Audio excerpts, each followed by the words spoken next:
Our view of the philosophy of the ancient world is dominated by two figures, Plato and Aristotle. Plato is the first philosopher whose works have come down to us in the form in which he wrote them.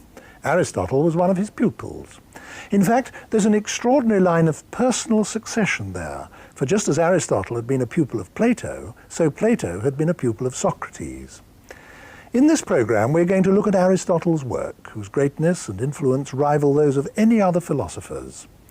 The son of a doctor, Aristotle was born in 384 BC, not in Athens, but he was sent to Athens to be educated, and at the age of 17 he became one of the pupils at Plato's academy.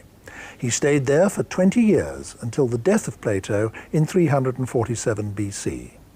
He was then uprooted and spent the next 12 years in political exile, a period in which he was primarily absorbed in biological researches, and even spent a short period as tutor to Alexander the Great.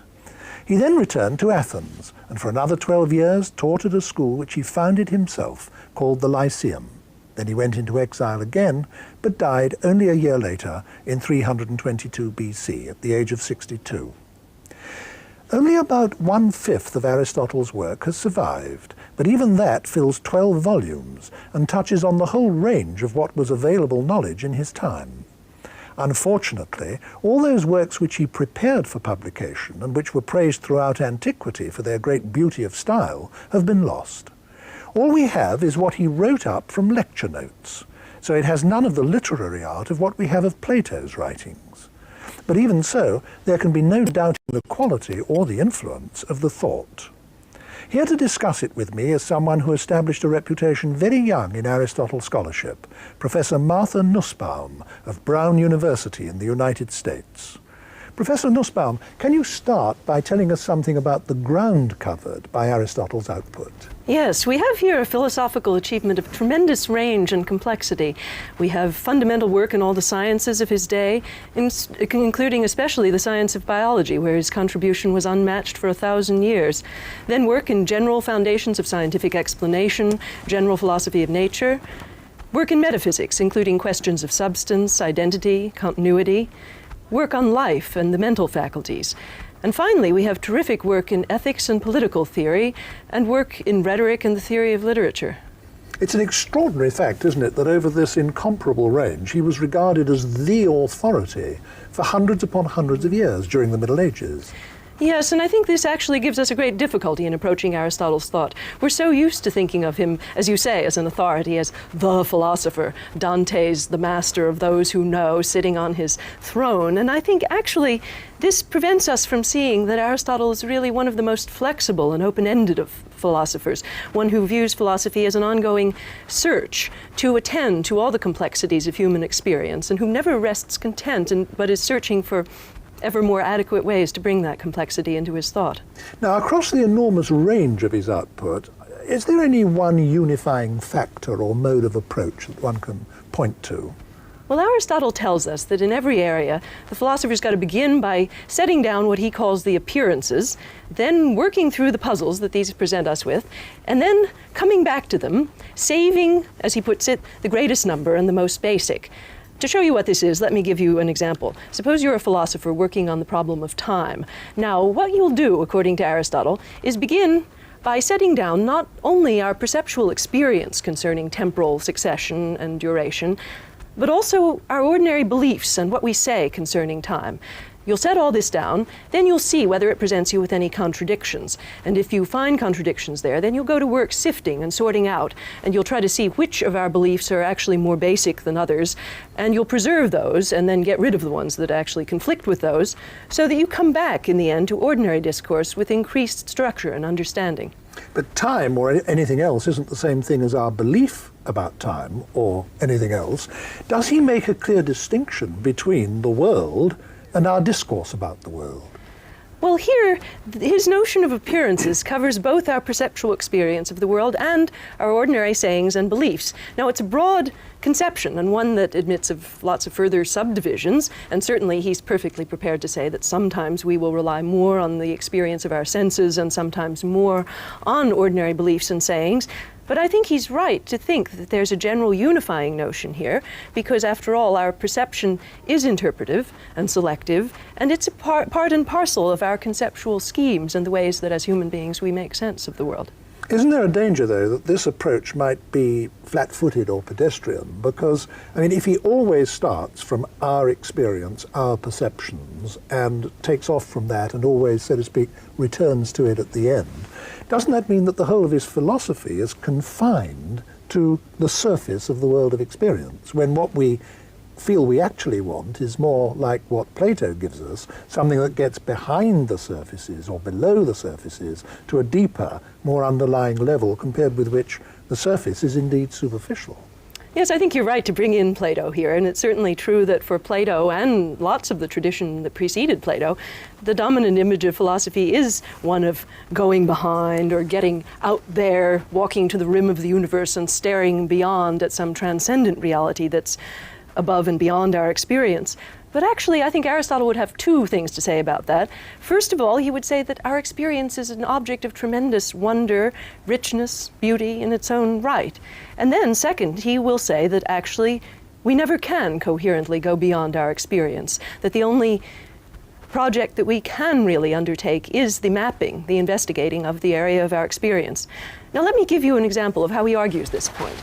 And here, there's a fundamental principle in Aristotle's thought, which he calls the principle of non-contradiction. This is the principle that contradictory properties can't apply to the same subject at the same time in the same respect. For example, my dress cannot be both blue and not blue at the same time, in the same place, in the same respect, and so forth. Now, Aristotle says this is a very basic principle. It's so basic that we seem to use it whenever we think and speak. Now, how do we go about justifying such a fundamental principle, which is actually the most basic of all, as he puts it? Well, he tells us that we can't actually justify it from outside our experience, because in fact we use it in all our experience, in sorting out experience. But suppose that an opponent challenges it now. Now, Aristotle says at this point, you ask the opponent whether the opponent is prepared to say anything definite at all. Now, suppose he doesn't say anything. Well, then Aristotle says you can dismiss that person, because a person who doesn't say anything, insofar as he doesn't say anything, is pretty well like a vegetable.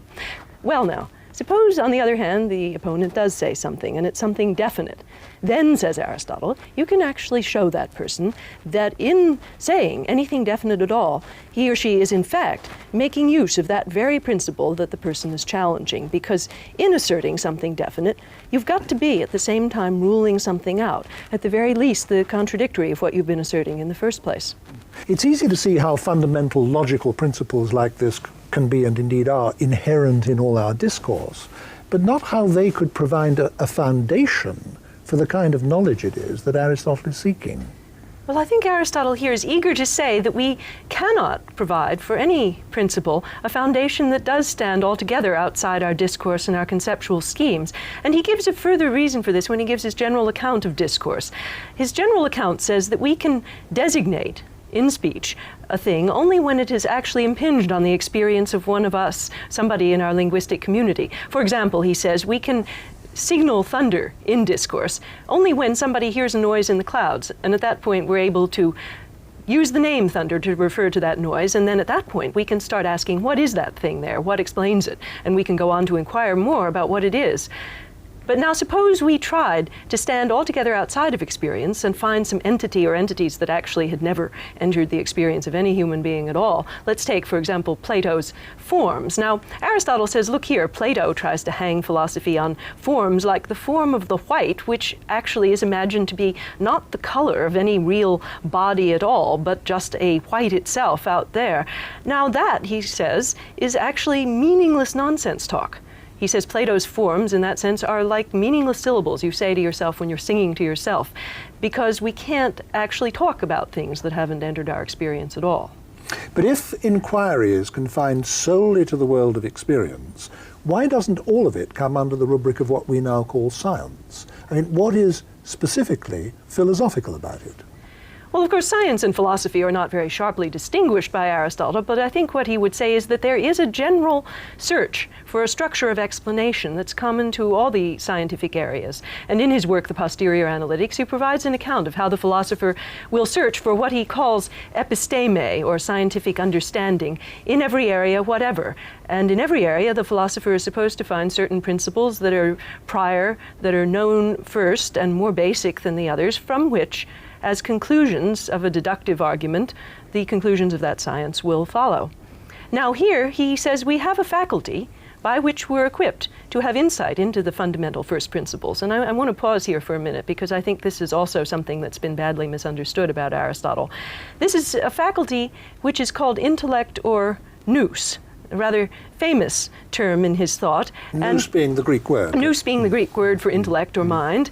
And Aristotle says that it's with this faculty of mind that we grasp first principles. Now, for centuries, this was thought to be a special faculty of intellectual intuition by which we could step outside the sphere of our experience and apprehend, as it were, prior to all experience, the first principles of science.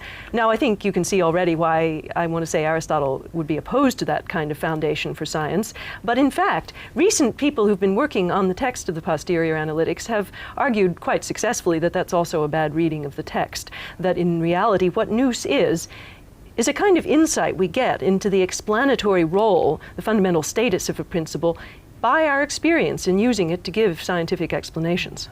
Aristotle wasn't he, the first major Western thinker to actually try and map out the separate sciences? In fact, he gave some of them the names that we use to this day. Yes, and I think that's true, and I think his work has still been of importance for people working in those sciences, particularly in the science of biology, and where his work on explanation has recently come to be extremely important and interesting. Now, can you give an example of the way he would go about, as it were, isolating a subject area as a single field of inquiry? All right, well, I'm going to give an example that's, in our view, it wouldn't be from one of the sciences as we think of it, but a very general inquiry that he has in his work on metaphysics into what he calls substance. Now, wait a minute, I must interrupt you here, because I think this word metaphysics, which we're going to hear a lot of, ought to be explained. Can you explain the word? Well, its origin is disappointingly trivial. That is, in an ancient edition of Aristotle's work, the editor put the work that had the title Metaphysics after the work that was called Physics, or Natural Explanation, and the title simply means what comes after the work called Physics. It means the book after the book on physics. The book on physics, yeah. Yes. Yeah. And what does the word itself come to mean in philosophy? Well, it's hard to give a single account of this, but roughly one might say, I think, that what metaphysics does is not to isolate one range of things and inquire into those, but to pursue some perfectly general questions that might be asked about anything, whatever, questions about identity, continuity, logical form, and so forth.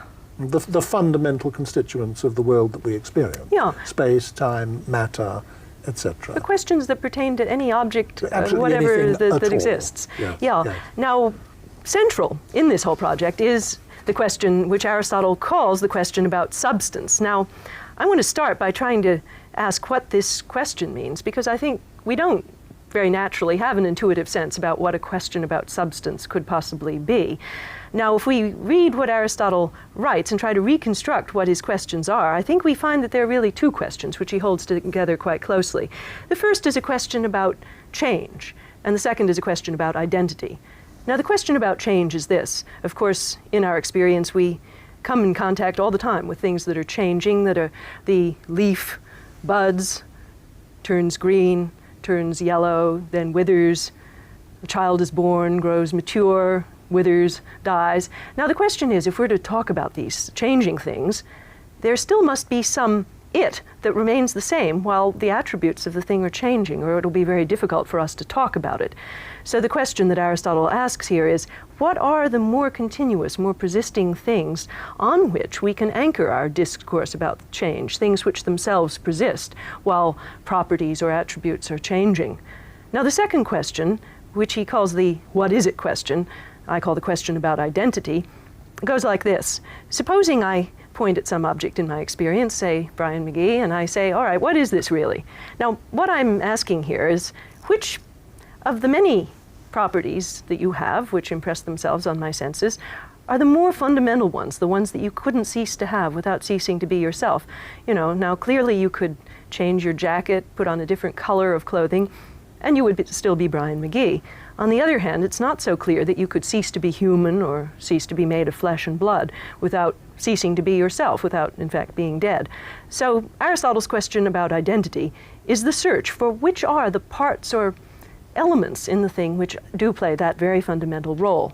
And they have to play two roles, isn't that right? I mean, which are the characteristics that are absolutely inherently fundamental to any object to make it be that object? Mm-hmm. And secondly, what are the characteristics that persist through any change so that the identity of the changing object remains the same? Yes, well, Aristotle wants to hold these questions tightly together, and I think there's a good reason for that, because as he sees it, to single out what it is that underlies change, that persists through change, you have to single out something with a definite identity, something about which you could answer the what is it question, something that is structured enough, definite enough to be the subject of some discourse about change.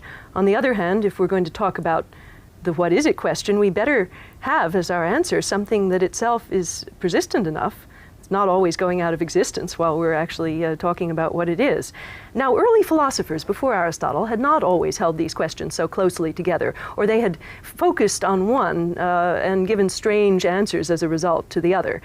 Let me give you two examples.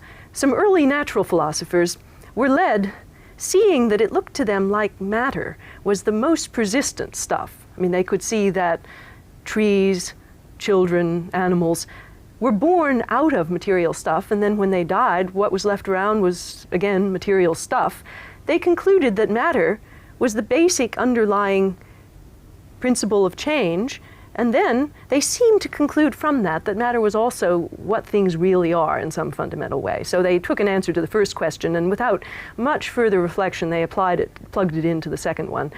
Now, on the other side is an explanation given by some Platonist theories, I won't say by Plato himself, but one that Aristotle finds in Plato's school, which focuses on the identity question and tries to explain the identities of things in terms of their relation to certain stable, immaterial objects, the forms, in something like this way. They'll say, well, you, Bryan Magee, are brown in color because of your relation to the form of the brown. You are human because of some relation in which you stand to the form of the human, and so forth. Now, it's Aristotle's view that we've got to start in answering this second person. I'm going to talk about the second person first and then come back to the materialists. We've got to start by distinguishing those two kinds of properties that you have, because the property of having brown color on you is a property that precisely is on, or as it were, residing in you. That is, it's one you could easily lose without ceasing to be yourself. Whereas, as he would say, the property of being human is not like that. It's not one that you could lose without ceasing to be yourself. So in his early work, The Categories, he distinguishes these two sorts of properties, the ones that are simply in the subject, and the ones that, as he puts it, reveal the being, the what is it, of the subject. I think it's worth me interrupting at this point to make it clear to the people listening to this discussion that as an approach which is adopted to absolutely everything, which Aristotle did, this makes it possible for us to describe, as it were, the whole of reality, or the whole of any given reality. That is to say that you first of all, you pick out something, anything. It can be a dog, a table, a person, any material object, anything you like. You identify something, and then you say something about it. You either attribute characteristics to it, or you describe it as doing something, or describe it as having something done to it. So this double-barreled approach, that you identify a subject and then you predicate something of it, this subject-predicate approach has been believed by thinkers ever since to be an approach that makes possible the description of everything, the description of a whole world. In fact, it's become built into our language and our logic, hasn't it? Yes, but I think here what Aristotle wants to insist on is that not all predicates are on the same level, that there are some which simply are predicated of a subject that we've already picked out and identified, but there are these other ones like human being or dog or tree, which are fundamental in identifying the subject in the first place. We cannot pick out a bare subject and then tag predicates onto it, but the subject itself has to be identified under some description, and it's natural kind terms that play the fundamental role here. But of course, we still haven't answered the materialists, and we still haven't said, in the notion of human being, what is the fundamental analysis of human being that will give us the what is it of the subject. So now this is what Aristotle later goes on to do. And this what is it question again applies to everything, doesn't it? I mean, it's Aristotle's attempt to actually discover the true nature of the identity of things, of whatever exists, including us. Yes, it is. I think living substances and to some extent also artifacts play a very central role here. And what he wants to now ask is, all right, we've now gotten to the point where we see that notions that we call natural kinds, notions like human being, dog, or statue, say, play a fundamental role in identifying subjects in the world. Now we have to ask more precisely what they are.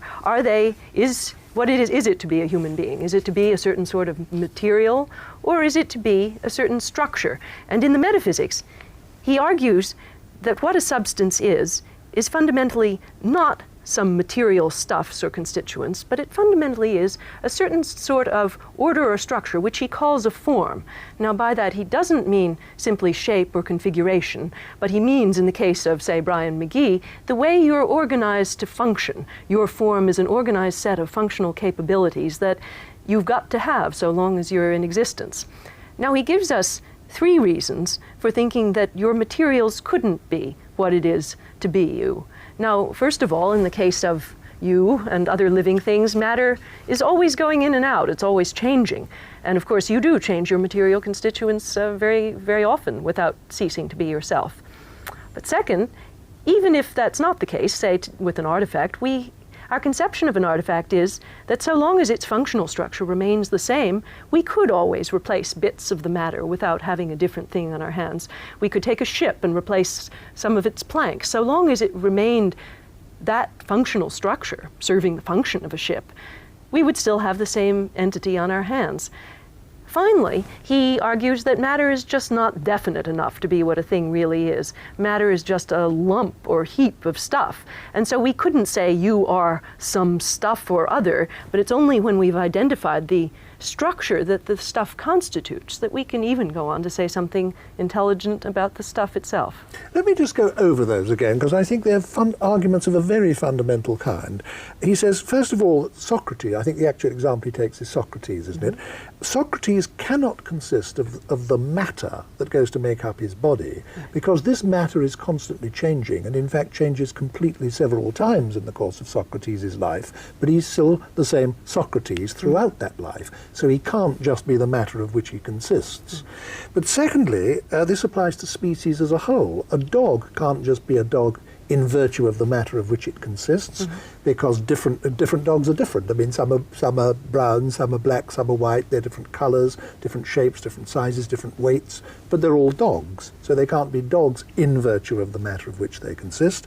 And thirdly, just a heap of matter without any abstract qualities such as organization or structure or form isn't a dog or a person or a shoe or a house or anything. It is just a heap, and that anything can only be anything at all by virtue of its structure, its form, its function. Is that right? Yeah, your second one adds a further argument, actually, that I didn't mention. Yes, the different species members are all, of course, differently constituted material. That would be one further reason for rejecting the idea that matter gives us a perfectly general account of what it is to be a member of that species. But then I want to add the further point that even when the matter, in fact, doesn't vary, still our conception of what it is to be a certain sort of thing, say a ship, doesn't identify it with the matter, and we can see that by performing a thought experiment that says if you replace the material bits, just so long as you have continuity of functional structure, then you still have the same thing on your hands. But now, isn't this bringing Aristotle dangerously close to Plato's theory of forms, which he's rejected? Because isn't he now saying a dog isn't a dog by virtue of the matter of which it consists, it's a dog by virtue of its dogness, its abstract dogness. Isn't he in that position, or dangerously close to it? Well, of course, here we get to a very difficult area about what exactly form is, and I think no two philosophers are going to be in precise agreement about the interpretation on this. But let me try to say what I think. Now, I think, first of all, it's quite clear that, unlike Plato, he makes the form something immanent to the particular. It does not exist apart from that particular perceptible dog in some heavenly realm of dogness, but it's just there. It's what the dog in fact is. It's not separate from in other words, the it's dog. not an otherworldly spirit, right. as it were. It's right there. It's what the dog really is. It is that dog. Now, the second thing, I believe that the Aristotelian forms are individuals. That is, they're particulars and not universals. That is to say, even though the definition of the doggy form of each dog, if I take 5 dogs, I'm going to get only one definition of what it is to be a dog for all of them. Still, if I ask how many examples of doggy form do I have here, well, the answer is the number is 5. I mean, just as many dogs as there are. Each one, although quite like in quality, will be exactly 1 in number, as he puts it. That'd be, we count forms by counting the number of substances that we have on our hands. I must say, it seems to me, even sort of getting on for 3,000 years later, that these arguments against materialism are devastating. Do you think that Aristotle has effectively ever been answered by materialist philosophers? No, I don't think he has. And I think what I find so powerful about these arguments is that he starts arguing against materialism not only within the context of philosophy of mind, and not only by picking out some special characteristics of the mental which make it different from everything else, but precisely here by developing these general theories of identity and substance, which show why, for things quite generally, including artifacts, material reductionism is not a good way to go. Now, can you give us an example of an actual area in which Aristotle puts this approach to work and starts identifying in some specific field what sorts of things there are? Well, now we can turn, I think, to an area that's really very close to his general metaphysics, since his general metaphysics is already concerned quite closely, as we see with things like human beings, dogs, and other natural entities, to the area of philosophy of nature. Now here, Aristotle is interested in trying to say what kinds of explanations the philosopher of nature can give across the board, how many kinds of explanations the philosopher is going to find useful. He tells us that philosophy, in fact, begins with a sense of wonder before the world of nature, that when we see the world, we're struck by awe and wonder because we see these wonderful things going on and we can't understand why they work as they do. He says it's rather like seeing a puppet show where you see these mechanisms moving and you know that behind there must be some hidden mechanism that explains why it moves as it does, but you don't know yet what it is and you want to search and find out. Now, the question is, what kind of explanation are you searching for when you ask this why question? Why does it work as it does? Now, here Aristotle thinks that lots of philosophers have been too simple because they fail to notice how many different ways we ask and answer these why questions.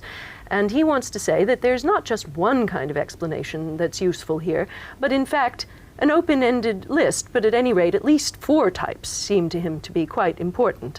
Now, these are, of course, the famous 4 causes. We hear about Aristotle's 4 causes. I think it's important to say that those are really 4 kinds of explanations. There are 4 becauses. 4 becauses, yes, that's good. Yes. 4 kinds of answers to why questions. And, of course, they're called the material cause. And here the material form of explanation says, say we take the question, why does a tree grow as it does? Well, the material explanation will say, the tree grows as it does because it's made of such and such materials. Now that form of explanation is very useful and interesting, but we can already guess that Aristotle is going to think it can't do the work alone without this other kind of explanation, which he calls the formal explanation, that says the tree grows as it does because it's structured in such and such a way. That is its form. So you see here the link with the metaphysical arguments. Then there's a third kind called the efficient cause or efficient explanation, which says the tree grows as it does because various things from the environment push it in certain ways, perhaps the incoming materials or the earth and so on, push it from behind in such and such ways. Then the last one, which I think has been the most misunderstood one, is the one that he calls the final cause, and which we often call the teleological form of explanation, because it refers to an end or telos towards which the thing moves. Now this says the tree grows as it does for the sake of becoming a certain sort of mature tree. In other words, things in nature are always moving towards the flourishing of their adult condition. Now, there's a mystical or magical element in that doesn't appear in any of the others, or there seems to be. Well, see, that I want to say that's a misunderstanding too. First of all, Aristotle's not saying that there's anything magical out there in the future that goes down and pulls the tree towards its future form, as it were, from the future, exerting a causal pull from the future. No, it's all quite natural. It's happening within the tree itself. It's a way of talking about the plastic and resourceful behavior of living things. It's a way of offering a unified account of the way that things like trees, in a variety of different natural circumstances, always move in the way that promotes their continued life and their development towards their mature form. So you see, it's saying that in a variety of different climates and weathers, the tree will always move towards the sun, and its roots will go towards water and the source of nourishment. And that's a perfectly general explanation which will give us a way of understanding the variety of the different things that the tree does. So you see, in that there's nothing supernatural. There also isn't anything that refers to powers of mind or desire inside the tree itself. It's just a way of talking about the resourcefulness of natural movement. Now, a lot of scholars have accredited to Aristotle the notion that there are souls in everything. Do you think they've understood him correctly? And is that part of his teleological explanation? No, I think they have misunderstood the way he uses teleological explanations. I think he uses them only for living beings in the first place. I don't think he uses teleological explanations at all for things like eclipses, thunderstorms, and so on. In fact, he says that eclipse is not for the sake of anything. But in the case of living beings, it's not a matter of mind or soul in our sense, where that seems to imply some power of mind. It's a matter of the general character of what has life. Now we get to his work on life. Now, this word, life, is often translated by our word soul. And he wrote a work that was called On Psyche, which really means on life or the principle of life, and it's usually translated in English as on the soul. Now, in reality, I think our word soul contains so many connotations of spirituality and mentality that it's misleading to use that word here. And we had better think of this as a general inquiry into life and the living. What Aristotle tries to do in this work is ask and answer the question, what is the animating principle in living things of many different kinds, including plants, animals, human beings? Can we give some general account of what it is to be alive? And the answer he gives is that the animating principle is the form of a living body that's potentially organized so as to function, exercise the functions of life. Now, by form, of course, he means not mere shape or configuration, but as we've already seen, he means a kind of functional structure or organization. So what it would be for you, Bryan Magee, to be alive would be to be organized so that you can nourish yourself, so that you can perceive, think, exercise all the functions that are characteristic of your type of life. And what Aristotle is saying is that this is an organization of matter. I mean, it's got to be realized at every point in some matter, but it's that organization that's your life.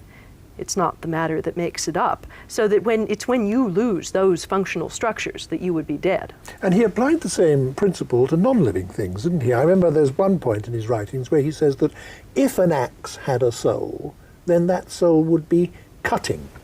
In other words, what he's saying is that somehow the essence of an axe, for example, is what it does, is its function. Isn't that right?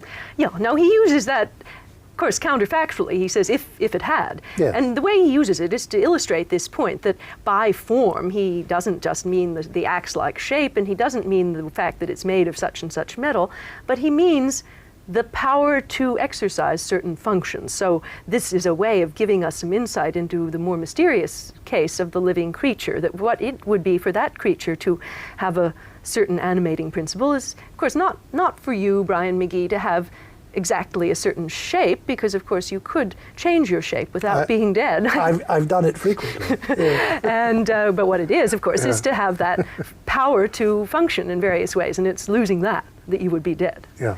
Now, we've covered a lot of ground, and even so, it touches on only a tiny fraction of Aristotle's output. That's inevitable in the short time that we have. But can you take 3 paces back from what we've been talking about and draw some implications from it to modern philosophy? What contemporary concerns in philosophy are being directly influenced by Aristotle's work? Well, I think one is the one we've just been discussing, in fact, the philosophy of life. And here we call this area the philosophy of mind, cordoning off in a way that Aristotle wouldn't do the mental powers of perception and thought from the rest of the functions of life. But I think in his general work on life, he has some very important conclusions for contemporary philosophy of mind. He tries to show us how material reductionism that says that perception is simply a material process of a certain sort is inadequate to explain the functional characteristics of life. And on the other hand, in order to reject material reductionism, we don't have to introduce some mysterious immaterial entities, but what we want to say is that perception is a process that cannot be reduced to a material process because it's realized in always different matter, and because the notion of intentionality and outward focusing is fundamental to the correct characterization of the sort of awareness perception is. But on the other hand, it's not anything mysterious or separate from matter either, but it is a function that's always, as he puts it, constituted in matter, realized in some matter or other. That seems to me to be an idea of fundamental importance, which still isn't universally understood, that we are not confronted with the choice between being either materialists on the one hand and believing in some, as it were, spiritual or abstract realm on the other. There is a third way of explanation of our experience, and it is, as you're suggesting, a way that Aristotle pioneered. Yes. Now, there's something we haven't touched on in this discussion at all, but I think we must say something about it, and that is Aristotle's writing on ethics. I don't think it would be any exaggeration to say that he's the most influential moral philosopher that there's ever been. Now, can you tell us something about where his gigantic influence in this field springs from? I think his influence, to me, springs first of all from the question that he begins with. Many moral philosophers begin by making a sharp distinction between the sphere of the moral and all the rest of human life. And they begin ethics with the question, what is my duty, or what is my moral duty? Now, Aristotle begins instead with a much more general question. That is, what is it to lead a good human life? And this allows him to investigate the areas that we would associate with the moral alongside and in their relation to other areas of human life, such as intellectual commitment, personal love, and friendship, and to ask subtle questions about their interrelationships and what it would be to construct a good life out of all these elements. So he has a very rich sense of what morality consists in. That's a contrast with some other very famous moral philosophers, isn't it? For example, the utilitarians thought that the single measure of all moral behavior was happiness or pain, and that you could chart the desirability or non-desirability of all moral action on one single measuring rod, which was named happiness. Now, Aristotle was very alive to the fact that you couldn't do that, wasn't he? Yes, you've mentioned the image of the measuring rod. That's a very important one for Aristotle. Now, in fact, it's not only that he refuses to reduce the many things of value to one single measure, but he also wants to say that even in each area, you can't approach a complex context with a straight edge, so to speak. He gives this image, and he says that just as an architect is not going to try to measure a complex fluted column with a straight ruler, so too the ethical judge is not going to take a simple and inflexible set of rules into the complexities of a practical situation.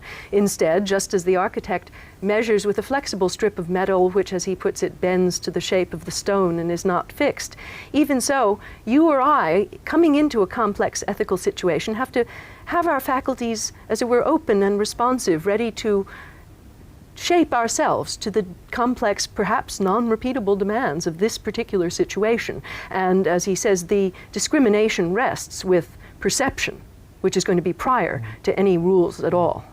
And another thing that impresses me very much about Aristotle's moral philosophy is his firm grasp of the fact that we don't, as it were, control our own moral environment, that we can't be, as the later Stoics wanted us to be, entirely self-contained moral entities, and we can't be, as perhaps the Epicureans later wanted, we can't be detached moral entities. We live in a moral environment which buffets us about and that we can't entirely master. He seems to have understood that. Yes, I think he's understood it better than almost any philosopher who's written in this area, that the good life for a human being, if it's to be rich enough to include everything that's of value, say, for example, personal love and friendship, has got to be vulnerable to many factors that we don't altogether control, and that any attempt to close off those areas of vulnerability is going to result in an impoverishment of our life. And do you think he had anything like the notion of moral luck, which philosophers have written about in recent years? Yes, I think he does. That is, he certainly does ask the question, which features of the good life are not under our control, and how can not only our ability to act virtuously, but actually our virtuous character itself be shaped and altered by factors that we don't control? Now, I think myself, he doesn't go quite far enough here, because he's so interested in describing a good life that's harmonious and balanced. That is, his image is always of a life where there are many components that's very rich in different sorts of value, but where everything is engineered and balanced together in harmony. And I think this prevents him from doing justice to the way that certain constituents of a life, if properly pursued in all their depth, actually can have it in them to challenge and call into question all the others that, say, take the way that deep love can sometimes threaten and oppose virtue. I think this is something that Aristotle is very silent on. It's an area of moral luck, which I would regard as very important, that he actually says nothing about. In fact, he has almost nothing at all to say about erotic love. I think because he's so interested in having something that's harmonious and balanced. Now, up to this point in our discussion, we've been so concerned to get across some of the really important ideas that he put forward that we haven't stopped to critically evaluate them, but you've now put your finger on one aspect of his thought, which is, in your view, a shortcoming. What are one or two of the other major respects in which you think Aristotle's open to criticism? Well, I think one of the major areas is his political theory. Now, I think there are a lot of good things here, and among the good things is an account of politics or the role of government as providing all the necessary conditions to each citizen for the living of a rich and good human life, an account of the good as based on a variety of different functionings that actually go to constitute a good human life. But the problem comes with his account of who it is who's to be a citizen. And here he has a very narrow-minded attitude towards the foreigner, towards women. But isn't it being unfairly anachronistic to condemn Aristotle from our position now in the 20th century for having undervalued women or undervalued the lower orders or undervalued foreigners? Because after all, didn't more or less everybody at that time think in that way? No, I don't think so.